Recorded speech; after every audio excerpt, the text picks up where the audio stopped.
You started arguing a number of years ago in a book that the world is in disarray. How has the world over, your career gone from being in some form of array to a stronger form of disarray? I'll answer that, but I will also say that when I published the book, which must now be about a half dozen years ago, the skeptics said I was too negative.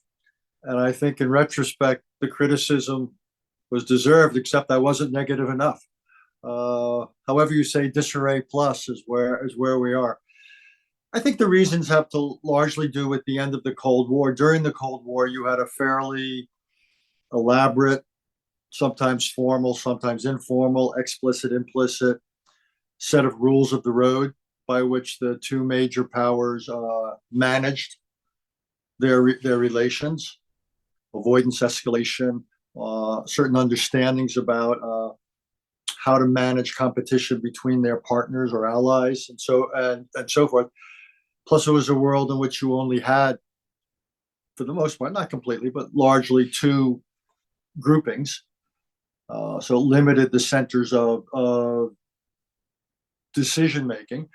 You had what was perceived to be not just a nuclear balance, but elements of conventional military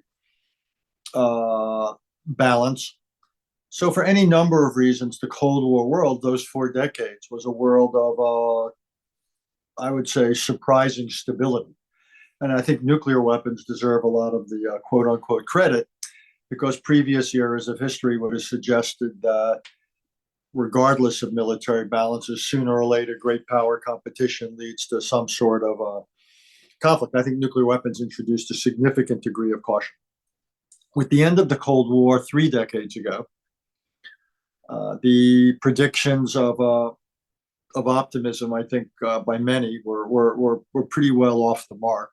The first challenge of the post-Cold War world happened in the Middle East, as did many of the initial challenges, with Saddam Hussein's invasion of Kuwait. And the Bush administration, Bush the father administration, of which I was a part, I was the Middle East guy at the National Security Council.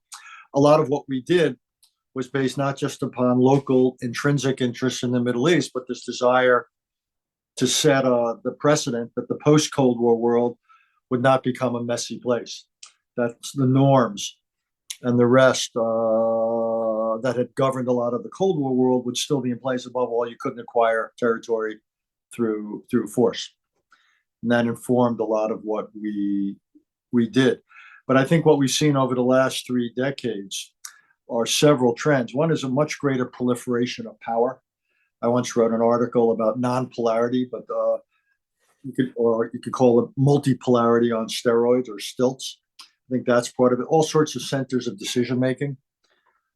So you have more capacity and more hands that were more independent than ever before. You moved away from bipolarity as a result, so much more complicated to figure out balances. Relationships were changing.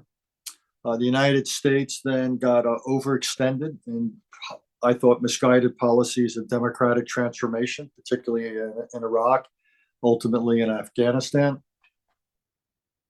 So we took our eye off the ball. Many other things went on to be a longer conversation, hopes about how relationships would evolve between the United States and Russia, and the United States and China. Things didn't quite work out that way for any number of reasons. So this has become a much messier world, given the deterioration of relations between major powers, the rise of medium powers like Iran and North Korea with sizable capabilities, and then the emergence of all sorts of powerful global issues like climate change, new technologies like cyber, breakout of infectious disease on a global scale, all of which expose the inadequacy of existing institutions. There's been a institutional adaptation has fallen far behind global challenges. So this combination of geopolitical revival, distribution of power, institutional failures to keep up, then all the divisions within the United States, which is the subject of some of my more recent writing. This is a fairly this is a fairly what unhealthy brew, a worrisome brew of international factors and domestic factors. Because one of the reasons the world certainly over the Cold War to some extent since remained relatively stable was because the United States was willing and able to play an outsized role, and that's not clearly the case anymore. So we could go on, but all of this leads to a deterioration of the international environment, and the world in disarray turned out to be directionally correct, though quite interesting. Not it wasn't. It probably wasn't worried enough.